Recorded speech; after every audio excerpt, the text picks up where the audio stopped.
For the last 2 days, David and I have been speaking about the holding environment, and they have asked us to do that. How fundamental the holding environment is to these embodied mindfulness practices. Today, I'm just going to highlight some of the points that we spoke about.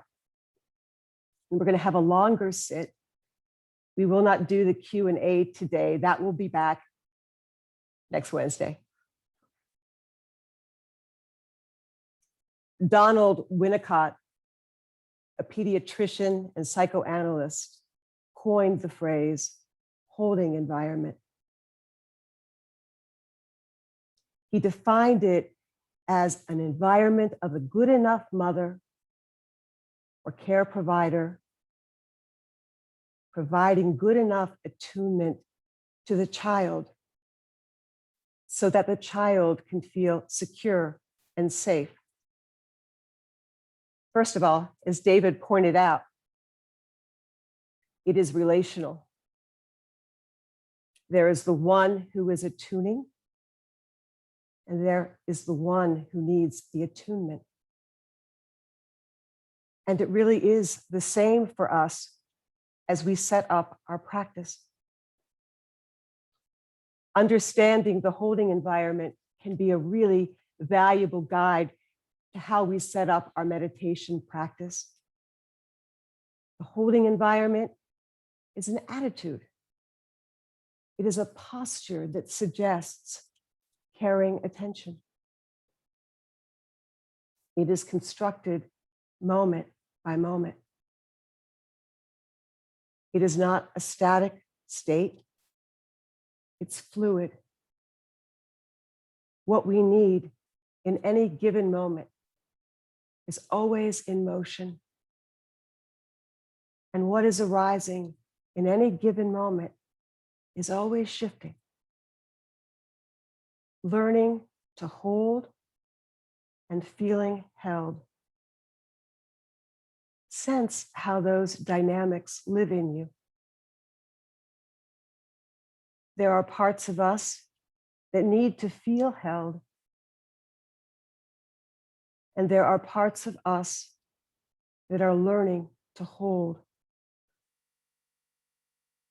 The holding environment is both external and internal, body and breath. We want to engage the body and its breathing. It is internal, it's internal too. Heart, mind. We want to engage the heart, mind so that we can develop an internal posture of welcoming and friendliness. Can we notice the tensions or distress that are winding up inside of us?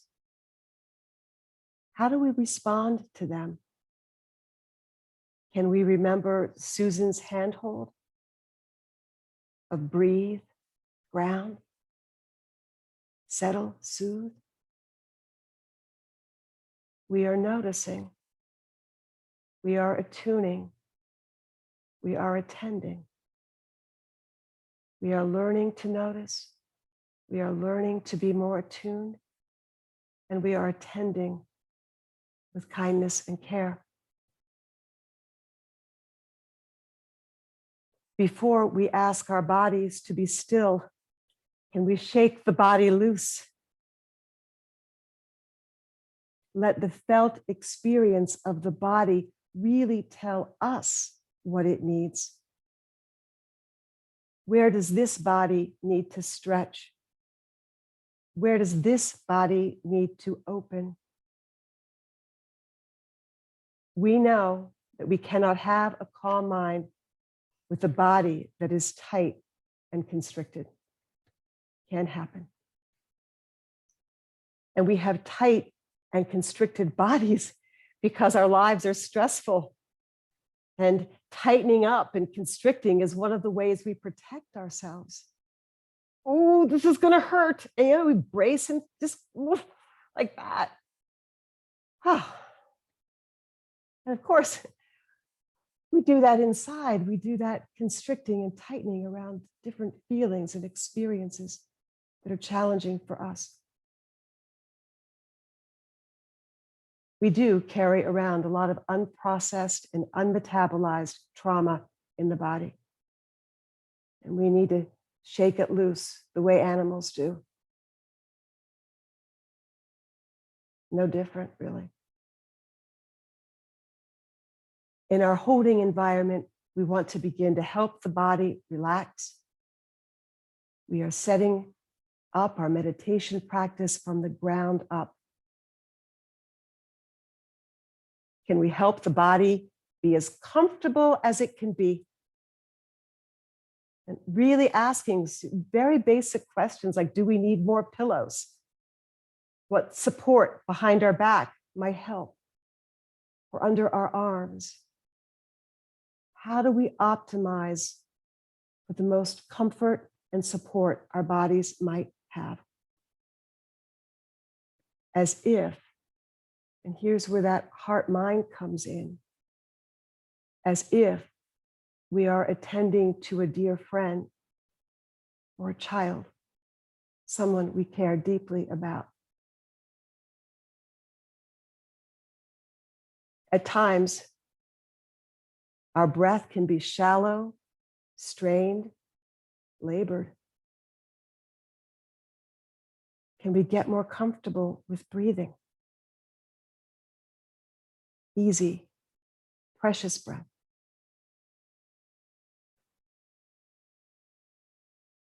And the internal environment, heart-mind. Tune into the atmosphere inside, maybe right now. Is it an atmosphere of friendliness? Or is it critical, dismissive, irritated? If there is not friendliness, how can we encourage it? I think that is part of the holding environment. It is fostering the wholesome habit of bringing more friendliness to whatever is arising. As David was mentioning, those hey buddy moments, or oh sweetheart moments. That was difficult. You're having a hard time. A dear friend, wise elder, a benefactor is standing near you, watching over you, not in an abstract way, in a felt way. Can we choose to receive their message of comfort, warmth, and acceptance? And if we can't, we can refrain from criticism and hold it kindly. That we're learning to do. Meeting ourselves right where we are, just as we are.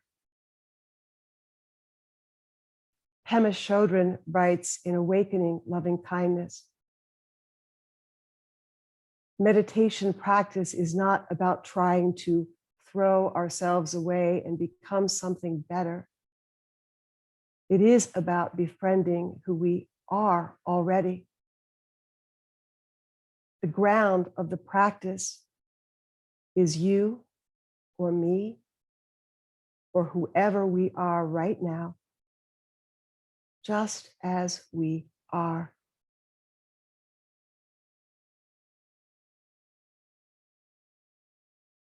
And now, can we let the lens widen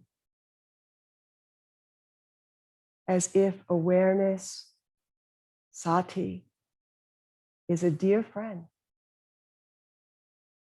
always present, patiently waiting, accepting. Kind gaze. Kind gaze.